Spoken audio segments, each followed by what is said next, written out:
5 घंटे तक कोल परिवहन रहा ठप। रिहायशी इलाके से परिवहन नहीं करने की ग्रामीण कर रहे मांग। झूमरपारा गांव के रिहायशी इलाके के मार्ग पर महान 3 खदान से करंजी साइडिंग तक होने वाले कोल परिवहन कार्य को शनिवार को ग्रामीणों द्वारा करीब 5 घंटे तक ठप कर प्रदर्शन किया गया।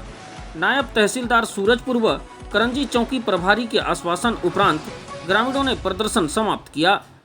इसके बाद कोल परिवहन शुरू हुआ।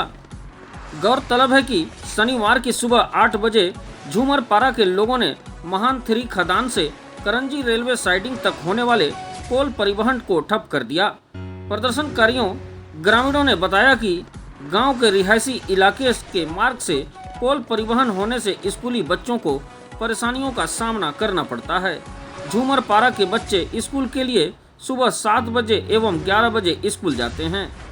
इस दौरान काफी तेज रफ्तार से कोयला लोड वाहन गुजरते हैं, जिससे दुर्घटना की संभावना बनी रहती है। साथ ही झूमरपारा से करंजी रेलवे स्टेशन तक 8 से 10 गांव के लोगों का ट्रेन टाइम पर आना जाना हमेशा होता है।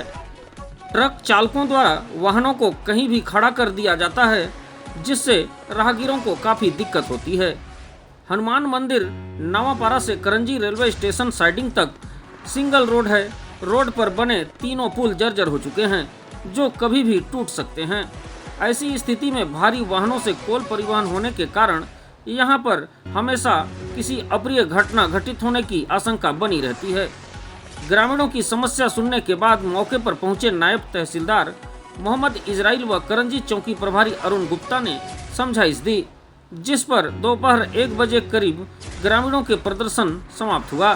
तब जाकर कोल परिवहन फिर से शुरू हो सका।